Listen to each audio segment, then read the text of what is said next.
Lagos Television, the voice of Lagos.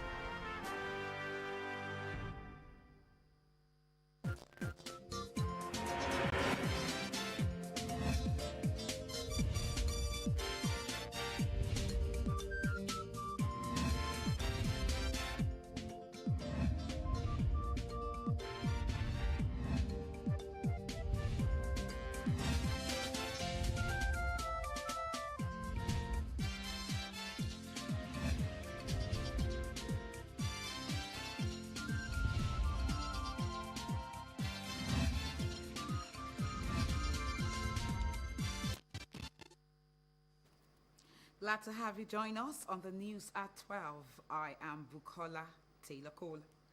President Bola Tinubu has approved the appointment of Professor John Oladapo Bafunwa as the new Director General of the Nigerian Institute of Medical Research.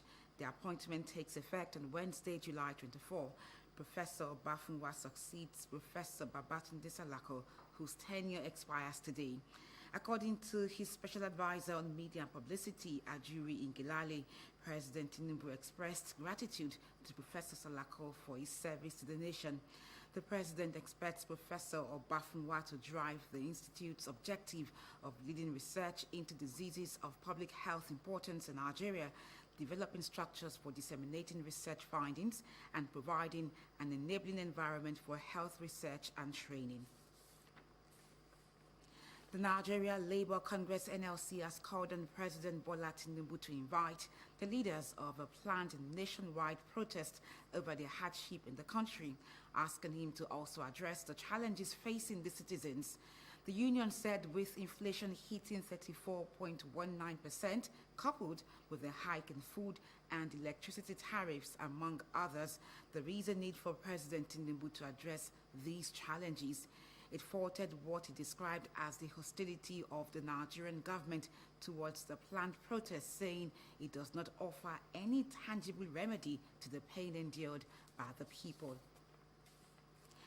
The Arewa Consultative Forum, ACF, has distanced itself from the planned nationwide protest over the present economic hardship in the country, describing the planned protest as ill-timed, not purpose-driven, and counterproductive if allowed to hold. The national chairman of the forum, Marman Osuman, who stated this after a courtesy visit to Governor Ubasani of Kaduna State, said the ACF has taken a consensus decision on the nationwide protest, which he noted is not for the good interest of the North and the country. The ACF therefore called on the people of the North not to participate in the protest.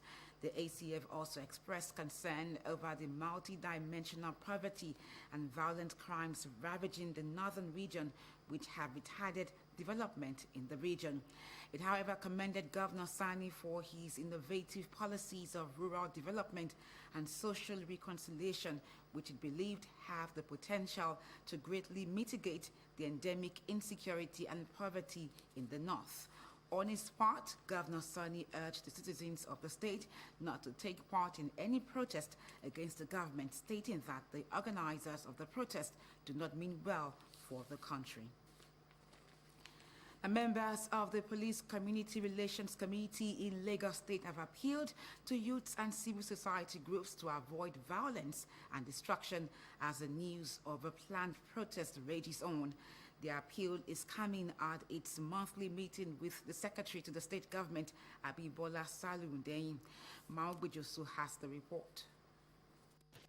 It is another monthly meeting between members of Police Community Relations Committee and the Office of the Secretary to the State Government, Abimbola Salihunde, to discuss the security of the state. Major discussion of the day was the planned protest being agitated by various civil society groups and youths seeking checks and balances on the current situation in the country. In this coming issue of protest, we want the youths to change their mind. There's nothing bad in telling the government this, what we are thinking. At the same time, if we destroy today, it takes millions to replace what we are destroying. We don't pray for SARS to come back to Nigeria, especially Lagos State. The things that can bring us back to the black days should be discouraged. Not only discouraged, we must strategize in terms of advocacy, informing people around in the community, the youths, and even on the social media, that there's no need for violence, there's no need for disruption of property. What we need just to do, if you want to demonstrate you have an opinion, just do that peacefully and go back to our homes.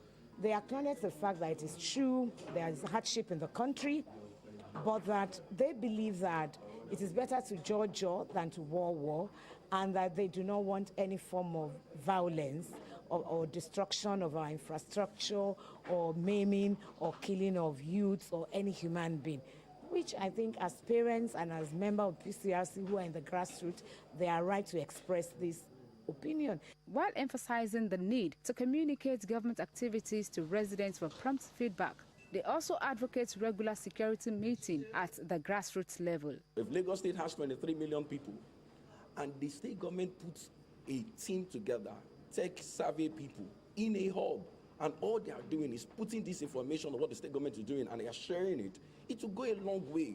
People will be equipped. So I'm just appealing that yes, the state government is doing a whole lot. The people are placing demand for a whole lot.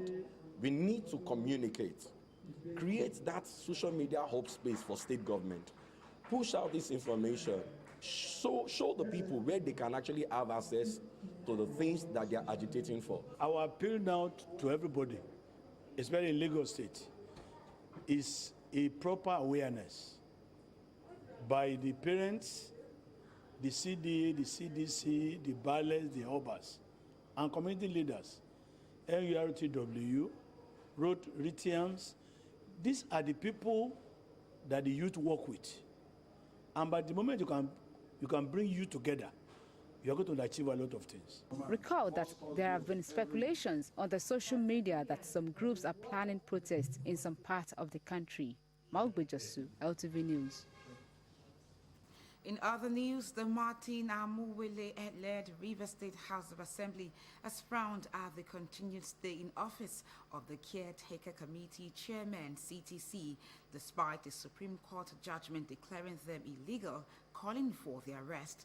Recall that the Apex Court had recently given judgment in a case between the Attorney General of the Federation and the Attorneys General of the 36 states, ruling that the CTC is illegal.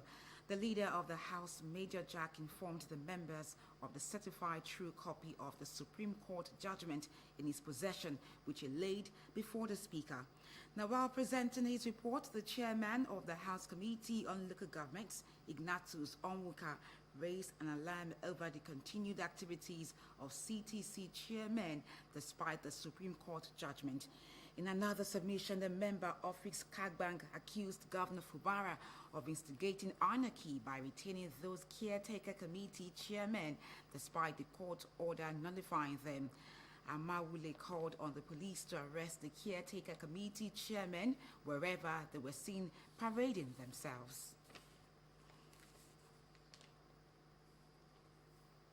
The ECOWAS Female Parliamentarians Association has held its Spotlight Initiative with the theme, Rethinking Women's Proportional Representation in Governance.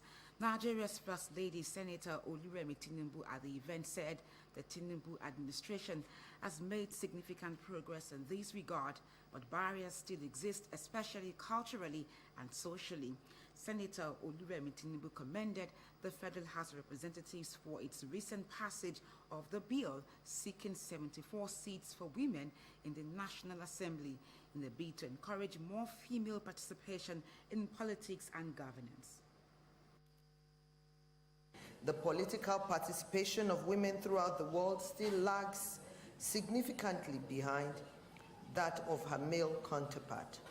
Today, we are reminded of the critical need to address and overcome the persistent gender disparities in our political systems.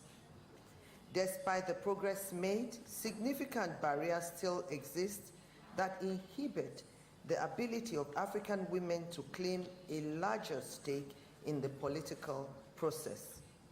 These barriers include deeply entrenched societal norms, systemic discriminatory practices, structural issues within our political systems, and financial incapability. Speaker of the ECOWAS Parliament, who is also the first female to occupy the position, Right Honorable Hadija Mimunot Ibrahima, in her remarks urged the First Lady of Nigeria to serve as a champion of the cause of better representation for women in governance in the region.